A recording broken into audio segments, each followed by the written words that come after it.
Voilà, bienvenue dans la causerie et sur ce plateau, Elie Adjiran. Bonjour, journaliste ici à E-Télé, bonjour.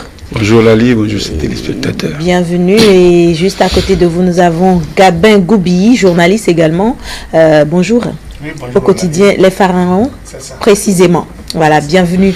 Et juste en face de vous, nous avons Félicien Fagnon. Félicien Fagnon, journaliste au quotidien Le Matinal. Bonjour.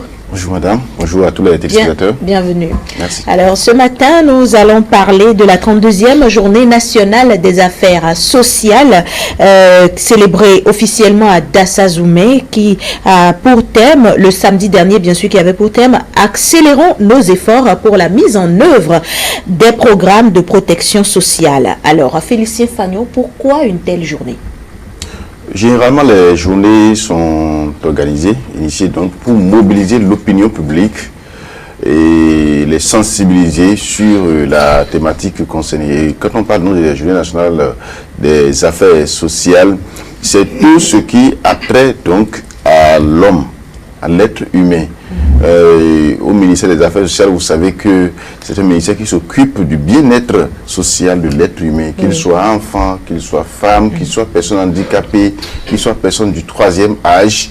Ce ministère s'occupe donc de l'être humain debout et donc de ses conditions de vie et ainsi de suite. Et donc tout ça là, il y a une journée qui est donc instituée pour mobiliser, c'est une journée nationale, c'est pas une journée nationale, c'est une journée nationale. Donc c'est institué pour mobiliser l'opinion publique sur la nécessité de travailler pour aider les couches vulnérables. Parce que ceux qui sont soutenus les plus souvent, c'est les couches défavorisées, ceux qui n'ont personne, ceux qui n'ont rien. Et donc c'est ces personnes-là qui sont donc soutenues à travers les actions sociales, les personnes vulnérables, également les enfants, les personnes du troisième âge, les personnes handicapées. C'est ceux-là dont on mobilise l'opinion publique et on les sensibilise sur la nécessité de soutenir ceux-là, parce qu'en réalité la vie est faite en réalité de solidarité. S'ils ne sont pas solidaires, si ceux qui sont forts ne tiennent pas ceux qui sont faibles, ça ne marche pas. Et donc ce n'est pas seulement une affaire de l'État, ce n'est pas une affaire du ministère seul, mais c'est une affaire des organisations non gouvernementales, c'est une affaire des organismes internationaux,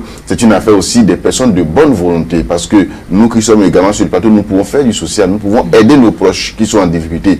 Et donc c'est une occasion pour sensibiliser les gens une fois encore sur la nécessité de faire preuve de bonne volonté envers nos prochains. Très bien. Est-ce un appel à ces organismes?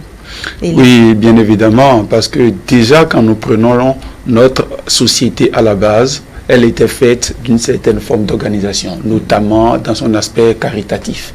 Les gens venaient donc en aide pour leurs prochains, etc. Déjà, lorsqu'on a maintenant avancé, bien évidemment, dans une nouvelle sphère de la vie sociale, il a été donc institutionnalisé cette journée-là, qui déjà c'est-à-dire l'État a délégué le pouvoir au ministère de la Famille pour pouvoir donc célébrer ces genres de fêtes. Je crois que c'est déjà une fête qui mérite d'être faite et d'être fêtée au-delà même de nos entendements, parce que déjà l'homme a besoin de son prochain pour pouvoir avancer. Et déjà quand vous prenez déjà l'ensemble de notre société, c'est beaucoup plus les femmes. Et chaque année, le ministère a toujours fait des efforts. Ces journées sont déjà instituées pour permettre, afin donc de faire un bilan sur les efforts déjà consentis dans ce domaine-là en faveur donc des personnes vulnérables et pouvoir réfléchir davantage sur le niveau d'avancement et qu'est-ce qu'il faut donc faire pour améliorer davantage leur niveau de vie. Et je crois que, comme il le disait tout à l'heure, ce n'est pas une affaire de l'État seul, c'est une affaire de tous. Parce que déjà le bien-être de l'autre dépend donc de nous et chacun doit mettre la main à la pâte pour pouvoir donc accompagner son prochain pour un rayonnement donc de notre société. Voilà. Parlons à présent des actions menées par le gouvernement pour atteindre cet objectif-là de protection sociale. Gabin Goubi, en ce qui concerne les femmes, qu'est-ce que le gouvernement a déjà entamé pour aider les femmes à peut-être mieux vivre? Je crois que si on doit faire ce bilan-là, le temps accordé à ce plateau ne suffirait certainement pas. Si, mais de façon globale, oui. Si on doit parler du côté des femmes, parce que vous vous confinez un peu le débat sur cet aspect-là. Vous savez, les femmes font partie, comme l'a dit bien Félicien tout à l'heure, de ces couches-là qui constituent la cible, n'est-ce pas, de la protection sociale, au même titre que les enfants et les personnes donc du troisième âge, étant donné qu'elles ont moins de marge de manœuvre que les hommes. Donc c'est des personnes, c'est des êtres, c'est des sexes faibles Généralement, c'est le sexe en faveur duquel, justement, le gouvernement a cru devoir aménager certaines conditions pour pouvoir faciliter leur insertion, leur intégration, au même titre que les hommes. Vous savez, depuis longtemps, on a parlé du thème de la parité, et il y a de nombreuses lois, de nombreuses dispositions juridiques qui accordent à ces femmes-là certains avantages que les hommes n'ont pas. Si vous prenez par exemple le Code des personnes de la famille, cette loi qui est votée en 2004, je crois. 2004. Oui. Il y a un certain nombre de règles et de tests qu'on a concédés habituellement aux femmes, et même de façon universelle, le Bénin a adhéré à des conventions qui reconnaissent à des femmes certains droits. Quand on aménage par exemple, congés, vous savez, il y a des congés de maternité qu'on accorde aux femmes, compte tenu de leur état sérologique. Quand la femme est par exemple en état de grossesse, la loi reconnaît ça, c'est connu dans le Code du travail, et accorder à la femme un certain nombre de congés, qu'on appelle congés de maternité, qui doivent durer 14 semaines, qui sont donc à dissocier, n'est-ce pas, des congés annuels auxquels a droit tout employé dans une entreprise. Et faut parlant de protection des actions menées en faveur des femmes, si on doit venir à ce gouvernement, déjà ça a commencé sous l'autre gouvernement, les microcrédits aux plus pauvres. Vous savez, c'est les femmes qui constituent la cible privilégiée de cette action-là. Et je crois que ça leur permet un peu de sortir de la précarité, d'entreprendre quelque chose pour pouvoir assurer leur autonomie. Parce qu'une femme qui n'a pas d'activité au sein du foyer, elle est presque l'esclave, n'est-ce pas, de son mari. Donc le mari peut en faire ce qu'on veut. Mais si la femme de son côté également entreprend une activité qui lui permet de s'assurer une autosuffisance, enfin une autonomie, alors ça permettra d'avoir voix au chapitre au niveau du foyer. Ça permettra à la femme de s'afficher réellement, résolument. Et vous savez, la dernière fois, à la faveur de la loi qui a modifié notre constitution, il a été reconnu de façon générale, j'allais dire, de concéder quand même un certain nombre de privilèges aux femmes, de leur assurer une meilleure représentativité, j'allais dire, au sein de certaines instances. Tout ça là participe des actions qui visent à donner un peu plus de visibilité à la femme, de leur permettre de mieux s'afficher. Et je crois que le gouvernement est ancré dans cette logique-là. Donc pour les prochaines élections, vous verrez qu'il y aura certainement plus de femmes dans l'État. Participe pour moi, au plan large, de cette protection, de cette bienveillance accordée à ce sexe-là, qui contribue beaucoup à l'éducation de nos enfants, qui contribue beaucoup au relèvement du statut social. Très bien, Félicien Fagnon. Oui, vous savez, il y a eu plusieurs actions. Et si je me rappelle bien, ETL a même diffusé un magazine sur les actions sociales que mènent les centres de promotion sociale, qui sont les structures qui sont les plus proches, donc des populations. Vous savez, aujourd'hui, quand vous êtes dans un centre social, centre de promotion sociale, et que vous avez un problème, si c'est votre mari qui vous a battu, si c'est un enfant qui a été retrouvé dans la rue, ou bien si c'est une personne du troisième âge qui a des difficultés, ou bien si vous allez à l'hôpital et que vous n'avez pas les moyens vraiment de payer dans l'ordonnance, et que vous vous rapprochez du centre de promotion sociale aujourd'hui au Bénin, on peut faire ce qu'on appelle une enquête sociale qui prouve effectivement que vous êtes dans une situation difficile, et le centre de promotion sociale vous oriente et on prend en charge votre ordonnance. On s'occupe de vous en tout cas, quel que soit le problème que vous avez, on s'occupe de vous. Si c'est un enfant qui est perdu, vous informez le centre de promotion sociale, on vous aide à le retrouver. Donc, il y a ces rôles-là que ces centres-là, ces CPS-là jouent, qui constituent en réalité les affaires sociales. Au niveau des CPS, vous avez tout ce que nous, tous les domaines d'intervention du ministère, c'est au niveau donc de cette base. Il y en a 85 sur le territoire béninois.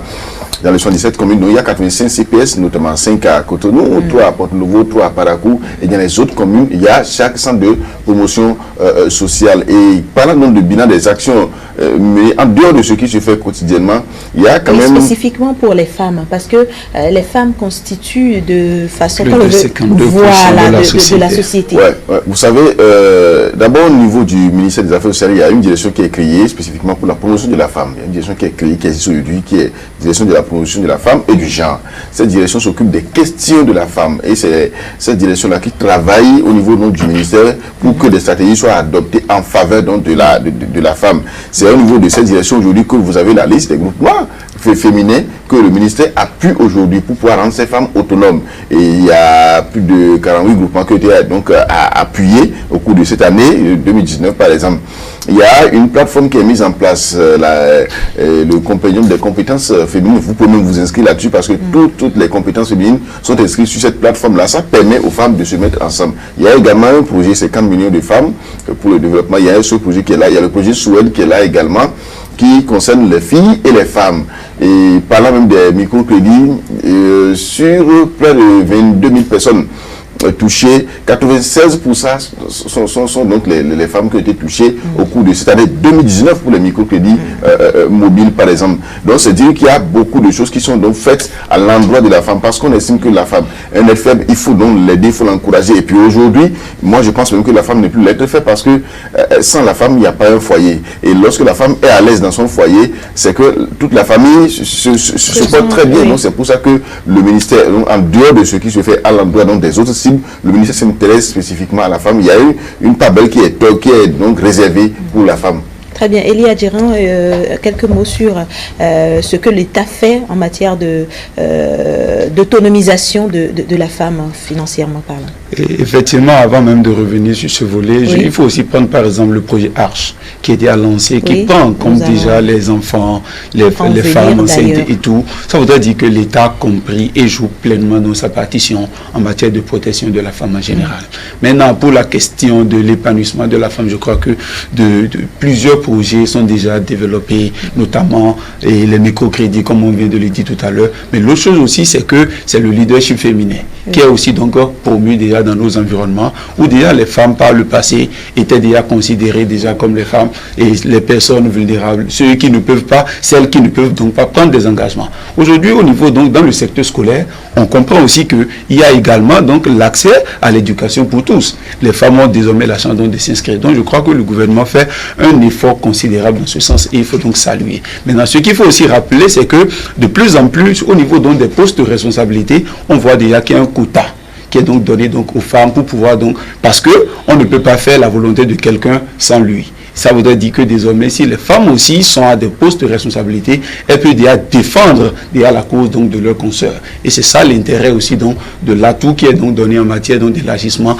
pour permettre aux femmes donc de pouvoir mieux s'épanouir donc dans la société. Si déjà nous rentrons aussi donc dans nos foyers respectifs, c'est que là nous voyons déjà le rôle que les femmes jouent. Sans l'homme, sans la femme, pardon, il n'y a pas d'homme. Et sans l'homme, il n'y a pas la femme. Et je crois que l'éducation de l'enfant est beaucoup plus axée sur la femme. Et la femme joue un rôle considérable. Les décideurs en ont compris déjà l'enjeu et ils en font également un effort dans ce sens. Voilà, parlons du projet microcrédit aux femmes. Concrètement parlant, est-ce qu'il y a eu amélioration? Tout à fait. Vous savez que ce volet-là faisait en temps l'objet d'un certain nombre de polémiques. Il paraît que c'était politisé, qu'il fallait être d'une certaine chapelle politique pour bénéficier de ces microcrédits-là.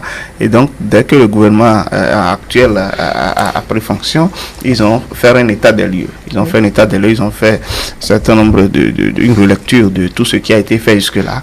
Donc, il y a eu, je crois, un an, enfin, quelques mois, pour pouvoir faire cette expertise-là. Et cela a permis de mieux structurer la chose. Aujourd'hui, on parle de microcrédit mobile. Et je crois que c'est un instrument qui est devenu assez efficace parce qu'il est accompagné d'un certain suivi. C'est-à-dire les femmes qui bénéficient de ces crédits-là, ce ne sont pas des personnes à qui on octroie forcément ces subventions, on les laisse au hasard. C'est des gens qui sont formés, qui sont déjà orientés vers, n'est-ce pas, les sources d'investissement et ça leur permet véritablement de rentabiliser cela. Et à plus de ça, il y a le volet où ça a créé beaucoup d'emplois. Il y a beaucoup de jeunes qui sont ces agents de relais-là, qui sont sur le terrain constamment, qui accompagnent ces femmes, qui les suivent dans l'utilisation dans l'utilisation de ces fonds. Donc c'est plus comme auparavant on dit c'est l'argent de l'État, on peut en faire ce qu'on veut, on peut faire ce qu'on veut avec et puis les gens ont distrait les sous, on avançait des taux de recouvrement assez faramineux qui ne reflétait pas forcément la réalité. Donc il fallait mieux structurer la chose, mieux l'organiser. Je pense que sur ce plan-là, il faut le reconnaître, le gouvernement a fait un travail assez technique qui porte aujourd'hui ses fruits sur le terrain. Est-ce que vous sentez ça dans votre entourage? Dans notre entourage, vous savez, les microcrédits, ça a impacté presque beaucoup de régions sur tout le territoire national. Oui. Mais vous n'êtes pas sans savoir qu'il y a des régions qui sont plus vulnérables que d'autres. Il y a des régions qu'on appelle, en fonction de leur position géographique, n'ont pas forcément forcément les mêmes potentialités, les mêmes avantages que certaines régions. Donc sur ces régions-là, il faudrait forcément concentrer les efforts. Nous, on a peut-être la chance, je vais dire, de résider dans une ville où il y a beaucoup plus d'activités, où les femmes sont moins vulnérables, mais il y a d'autres contrées qu'on appelle dans le jargon commun le Bénin profond. Donc je crois que ces femmes-là sont mieux impactées que nous autres. Donc dans notre environnement en ville, on n'a pas forcément le privilège, ou bien on ne fait pas forcément le constat de ces actions-là. Mais si vous allez dans le Bénin profond, ce à quoi ça peut servir à une femme, donc les femmes vous le diront. Et je pense que c'est une bonne action. C'est ça. Ce n'est pas uniquement que les femmes qui doivent être prises en compte dans l'épanouissement ou sinon dans ces programmes de protection sociale, il y a également les travailleurs. Qu'est-ce qui est fait actuellement? Pour les travailleurs, vous savez, il y a le ministère de la fonction publique qui a quand même fait un travail salutaire pour améliorer les conditions pas de travail, mais de traitement des dossiers de tous ceux qui sont fonctionnaires de l'État.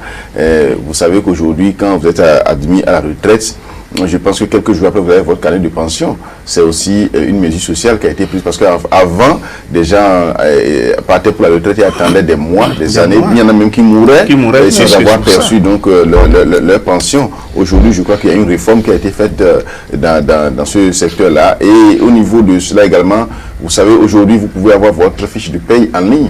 Il suffit de taper votre numéro matricule partout où vous êtes. S'il y a la connexion Internet, vous pouvez imprimer votre fiche de paye, ce qui vous permet d'avoir tout ce que vous voulez comme cela. Aujourd'hui également, il y a les salaires qui ont été bancarisés. Et là, les localités où, par exemple, il n'y a pas de réception, s'il y a une banque ou bien s'il y a un guichet automatique, vous pouvez l'avoir. Et je sais qu'il y a un travail qui se fait pour que déjà, non mais ça se fait d'ailleurs au niveau des CERCAM, vous pouvez déjà percevoir votre salaire. Et je sais que des réflexions vont se faire pour que déjà même votre salaire peut vous parvenir sur votre téléphone. Vous allez dans un centre pour retirer votre salaire. C'est-à-dire que donc au niveau des travailleurs, en dehors des conditions de travail qui sont donc à améliorer, le cadre de travail et tout ce qu'il faut, je ne voudrais pas parler des avantages qui sont accordés parce que c'est spécifique à chaque secteur, à chaque domaine, mais il y a un travail qui se fait généralement pour ça. Je voudrais revenir un peu sur les microcrédits mobiles dont parlait tout à l'heure mon vis-à-vis. En fait, il n'y a même pas de région qui soit privilégiée. C'est toutes les régions qui ont été touchées et qui ont été impactées. Parce que vous savez, le crédit, on dit souvent que le crédit est quérable. On ne peut pas vous forcer à venir prendre le crédit. Le gouvernement communique juste autour du produit qui existe. Il revient aux bénéficiaires, aux potentiels bénéficiaires, d'en exprimer le besoin. Parce que si on vous force à venir prendre le crédit que vous ne remboursez pas après, vous pourriez dire que vous n'en avez pas besoin et qu'on vous a forcé à prendre.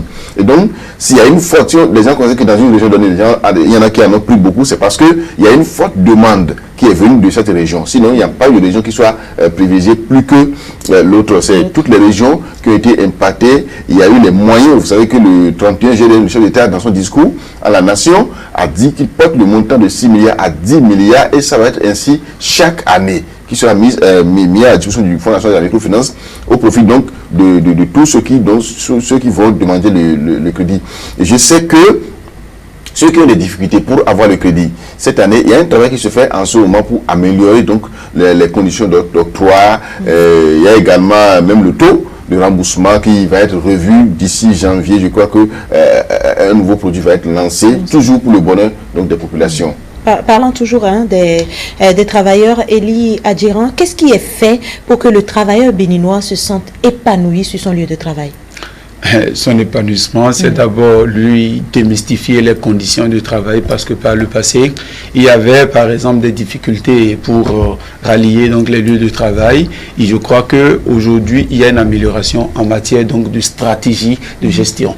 Et aussi quand nous voyons à peu près l'effort qui est fait en matière donc, de la dématérialisation, c'est déjà un outil technique qui permet déjà à l'employé de pouvoir donc travailler aisément et d'être connecté. Là, il y a une certaine célérité dans le traitement donc, des dossiers. Mais c'est que l'avantage que l'employé, ou du moins le travailleur aujourd'hui, c'est que comme il a dit, ça dit pour aller à la retraite, le dossier est donc vite traité et juste à ta retraite, tu peux commencer par percevoir. Mais là aussi, lorsqu'on parle également donc de l'effort en matière de la protection des personnes du troisième âge, c'est ça il faut aussi rappeler. Parce que nous voyons aussi la dernière fois, le ministre et Madame le ministre a fait donc des dons de matériel dans tous les sens, aussi bien aux personnes, pour les appuyer techniquement, pour pouvoir donc travailler. Et je crois que les personnes du troisième âge doivent aussi donc être prises en compte. Progressivement, on finira par avoir aujourd'hui une maison de repos, pourquoi pas aussi au Bénin, pour pouvoir donc extraire et pouvoir donc exploiter donc la connaissance donc de ces personnes. Il y en a d'ailleurs, bien évidemment. Où les personnes du troisième âge ou bien les personnes retraitées, on a construit un peu partout sur le territoire des centres où ils peuvent aller les week-ends, s'amuser, faire des jeux, se faire même soigner. Il y en a, le ministère des Affaires sociales en a construit sur le territoire. Exactement, et je crois que déjà à travers donc les CPS, un grand effort est fait dans ce sens-là. Je vois que au finish, on ne peut pas avoir l'Eldorado que nous souhaitons là d'ici demain. Mais c'est de façon progressive. Il faut d'abord saluer l'effort qui est fait et déjà que les bénéficiaires aussi en fassent donc bon usage. Si déjà ces femmes qui sont en train d'être appuyées aujourd'hui comprennent déjà l'utilité de ces microcrédits, ces aides ou entreprennent des activités génératives de revenus, respectent déjà à bonne date. Les hommes ne le permettent, c'est-à-dire ne les étouffent plus. Les enfants aussi, les jeunes arrivent donc à avoir de petits boulots pour travailler. Je crois que progressivement, chacun pourra donc s'épanouir dans la société. Ce qu'on est en train de dire, ça paraît un peu peut-être absurde pour les uns et les autres, mais je crois que les statistiques sont là et déjà ceux qui sont impliqués dans le secteur en connaissent donc l'effort qui est fait. Voilà, parlons du projet Arche et spécialement le volet formation, toujours dans le cadre des travailleurs. C'est vrai que tout de suite, quand on parle de protection sociale, on pense au retour au gain que le travailleur doit prendre. Mais qu'est-ce que le travailleur pourrait faire ou qu'est-ce que l'État est en train de faire actuellement pour que le travailleur soit plus efficace afin qu'il y ait plus de rendement? C'est d'abord de créer les conditions pour que le travailleur se sente à l'aise dans son milieu de service. Oui. Et vous savez, si vous faites le constat, vous fréquentez nos administrations, vous allez constater qu'il y a une prise de conscience depuis que l'actuel régime a pris place. Ça, c'est à l'actif du gouvernement, il faut le dire. Vous allez dans les administrations, vous êtes mieux traité, c'est-à-dire on s'occupe mieux de vous. Il y a quand même... Oui, mais qu'est-ce qui a occasionné à ce que les agents sur les lieux, les agents vous accueillent avec plus d'efficacité? Oui, justement, parce qu'il y a certaines distractions, enfin certaines choses qui plombaient un peu le rendement de l'administration qui a été supprimé. Vous savez, avant, il y avait les postes téléviseurs qu'on installait partout, les ordinateurs étaient là, ça servait de jeu, et puis vous saluez, vous allez dans un bureau, il y a par exemple 5 employés, 5 travailleurs, vous dites bonjour, mais à peine la personne vous répond, parce qu'on est plus préoccupé par le jeu qu'on fait sur l'ordinateur ou bien le poste téléviseur qui diffuse un feuilleton que même l'usager de l'administration qui est là. Aujourd'hui, ce n'est plus le cas. Et le gouvernement a institué un système de reconnaissance du mérite, c'est-à-dire mieux vous êtes efficace, mieux vous donnez, et puis on peut vous faire des avancements dans la fonction publique, et cela incite beaucoup plus à une prise de conscience. Et donc ces réformes qui ont été opérées là permettent à ce que l'administration soit mieux gérée, à ce que le travail ait plus de cœur au travail, parce que désormais, il faut le dire, certaines habitudes sont en train de disparaître au sein de nos administrations, et ça c'est à l'actif du gouvernement. Oui, Elie voulait placer un mot. Oui, bien évidemment, je crois que l'inspection générale de l'État fait bien son travail désormais, parce que là, on dit, lorsque le Béninois n'a pas peut-être un bâton derrière, il ne prend pas toujours conscience. Par le passé, on voit que les gens étaient peut-être, ils venaient juste faire présence de haut poste. Ils ne travaillaient pas, ils n'apportaient pas le rendement, mais ils étaient rémunérés. Désormais, je crois qu'il y a une rigueur qui est donc impliquée désormais, et ils savent que à une moindre faute, ils pourront donc être sanctionnés. Et aussi, il y a également donc la réduction donc, du taux du personnel, parce que là, les gens sont engouffrés dans le bureau, ils sont là, ils ne font rien pratiquement, mais à la fin, voilà encore l'effort qui est fait par le gouvernement. On a un assainissement direct, donc on a fait l'état des lieux, ils ont pu extirper ceux qui n'ont pas un rôle nécessaire à jouer, et je crois que chacun est à son poste et il a un rendement à donner, et il est donc évalué sur la base de ce qu'il fait, et c'est sur cette base-là qu'il est donc rémunéré désormais. Voilà, en quoi ce volet pourrait permettre aux travailleurs de s'épanouir? Le volet formation dont vous avez parlé dans le projet H, en fait, ça concerne beaucoup plus ceux qui sont des artisans et ceux qui n'ont pas de travail, ceux qui n'ont rien à faire. Parce qu'en fait, le projet H, qui est comme, c'est une mesure de protection sociale, et c'est le plus grand dispositif d'ailleurs que le gouvernement a. Vous avez ça à 4 composantes. La première, c'est l'assurance maladie qui est déjà en cours, la facilité est en cours déjà. Il y a le crédit, volet crédit qui est d'ailleurs en cours également. Il y a la formation puis la retraite. La formation, c'est quoi? Vous ne pouvez pas, quand vous prenez l'être humain debout et que la personne n'a rien, la personne n'a aucun franc, même de quoi vivre et rien, vous ne pouvez pas lui donner des crédits, vous ne pouvez pas lui donner de l'argent pour dire bon, va entreprendre quelque chose. Il ne sait rien faire. Il faut le former d'abord. C'est pour ça qu'il y a eu le RAVIP. C'est pour ça qu'il y a eu un recensement qui a été fait. Vous le formez d'abord, il vous dit ce qu'il a envie de faire. Et donc le volet formation, on forme cette personne-là. Et lorsque la personne maintenant est apte à exercer une activité, maintenant on lui donne le crédit pour maintenant commencer par exercer l'activité. Et on lui dit, c'est pas avec le crédit qu'il faut aller à l'hôpital, parce qu'il y a une assurance maladie pour toi.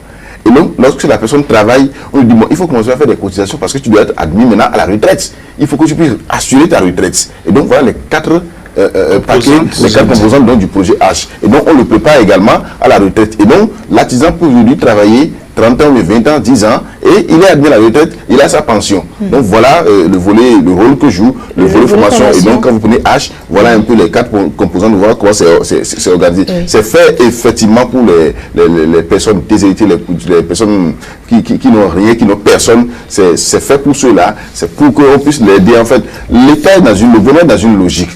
On ne peut pas continuer par vous faire des appuis. Chaque année, vous donnez de l'argent, ce n'est pas possible. On vous donne de l'argent pour que vous puissiez quitter votre situation de précarité et évoluer. Et là, ceux qui sont là, on les soutient ainsi de suite. Parce qu'il ne faut pas qu'on continue pas aider les mêmes personnes. Jusqu'à ce que la personne ne meure, ce n'est pas possible. Donc, on vous aide à quitter votre situation actuelle pour donc aller de l'avant. Je voudrais aussi rappeler que quand on parle du social, c'est aussi les personnes handicapées.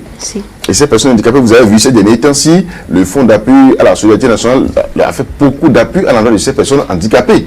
Il y a une direction qui est créée exclusivement pour les personnes handicapées, les personnes du 3e âge. La direction s'occupe de ces personnes-là. Il y a une fédération des personnes et des associations des personnes handicapées qui reçoit un appui chaque année. Et en dehors de cet appui-là, pour leur fonctionnement, il y a donc des appuis qui sont faits pour aider les personnes handicapées, soit dans l'agriculture, soit dans le maraîchage, soit dans le commerce. Et même si quelqu'un aujourd'hui a appris un métier, et ça c'est un volet qu'on ne pourra pas avoir forcément le temps de développer aujourd'hui. Vous prenez quelqu'un qui est une personne handicapée ou bien une personne normale, mais qui n'a personne, aujourd'hui les centres de promotion sociale peuvent le prendre, l'inscrire en apprentissage et payer pour la personne. La personne finit, on lui paye les machines et on l'installe et on lui paye même 3 mois de loyer et on l'installe. Ça se passe au Bénin et on l'installe. Et la personne commence par travailler jusqu'à quitter cette situation de précarité. Ça, c'est aussi le social que nous faisons. Bon, c'est vrai qu'il y a moins de communication qui est faite autour de cela, mais ça se fait quand même pour appuyer les populations. Très bien, voilà autant de projets que le gouvernement a mis en place pour la protection sociale, pour permettre aux Béninois de s'épanouir. Élie Adjiran, qu'est-ce que le Béninois peut faire pour aider le gouvernement à l'accomplissement de ces projets? C'est de saisir cette opportunité. C'est une grande opportunité qui est offerte. Et je crois que le Béninois doit prendre conscience, dire que cet appui vient à point nommé. Désormais, on donnait aux Béninois donc du poisson.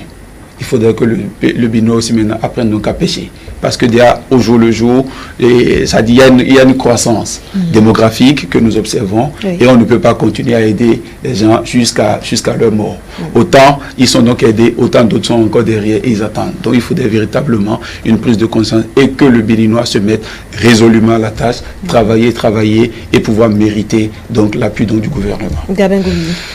Oui, c'est d'abord que l'on fasse une meilleure utilisation des subventions ou bien des appuis qui sont faits. Parce que c'est le meilleur cadeau, c'est la meilleure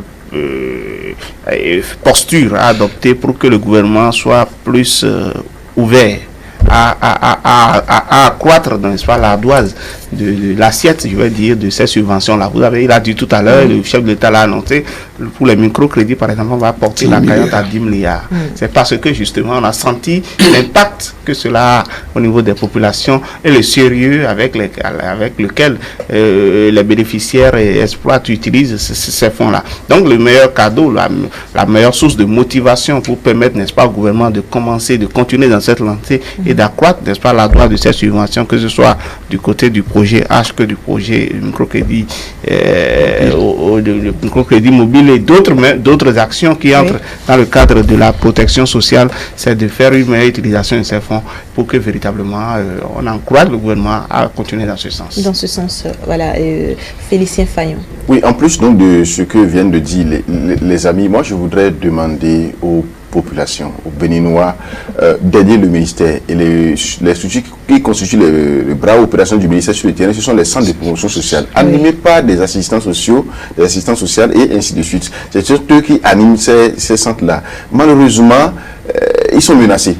Lorsque, par exemple, il y a un cas de viol, lorsqu'il y a un cas de violence sur la femme, et que vous venez au centre de promotion sociale, c'est d'abord l'assistant social qui essaie de faire la médiation. Si ça ne marche pas, il a la police à son secours. Le centre de promotion sociale peut appeler la police qui intervient en même temps pour réprimer donc cet acte-là. Malheureusement, quand on le fait dans des localités données, ces gens-là sont menacés, on les menace de mort, et puis on a même qu'on chasse. Et donc, je crois que la population doit pouvoir aider les assistants sociaux, donc aider l'État et donc le gouvernement à vraiment l'aider. Parce que si on ne finit pas avec les viols faits sur les mineurs, les violences, les mariages forcés et tous les grossesses en milieu scolaire, si on ne fait pas ce travail-là correctement, l'avenir ne pourra pas être assuré. Si nos enfants, nos soeurs sont enceintes à bas âge aujourd'hui, elles ne peuvent plus aller à l'école. On ne pourra plus les appuyer demain, on ne peut plus avoir de crédit demain. Si les personnes handicapées qui sont là aujourd'hui, si on les tue chaque fois, et parce qu'on veut se servir de leurs organes pour faire des cérémonies, des rituels,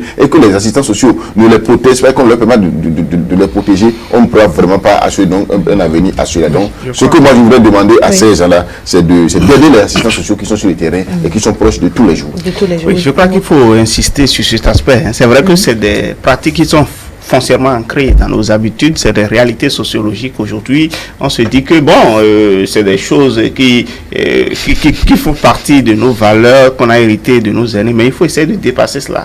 Par exemple, vous êtes prêt à concéder une fillette de 13 ans ou bien de 10 ans déjà à quelqu'un, mais il paraît que déjà dans le bas âge, dans certaines traditions, dans certaines cultures au Bénin ici, on promet déjà l'enfant à celui, bien à son mari déjà. Donc, et puis quand l'assistant social qui est là, parce que c'est leur rôle, essaye de jouer la médiation, elle constitue comme on lui fait des menaces, on lui fait des trucs comme ça. Je ne comprends pas. Même on crée l'infraction, il y a des infanticides, l'assistance sociale est là, intervient, et puis c'est des gens qui l'appellent ou bien nuitamment on leur menace, parce que souvent c'est des personnes qui sont affectées dans des régions dont ils ne sont pas originaires.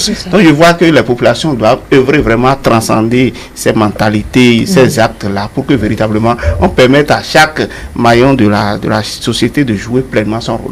Parce que ce n'est pas bien que vous créez une infraction, vous battez votre femme, l'assistance sociale intervient, vous lui dites, mais ce n'est pas elle, ce n'est pas lui qui est allé faire la cour à la femme, des trucs comme ça. Moi, je pense que c'est des pratiques qu'il faut dépasser si on veut véritablement évoluer.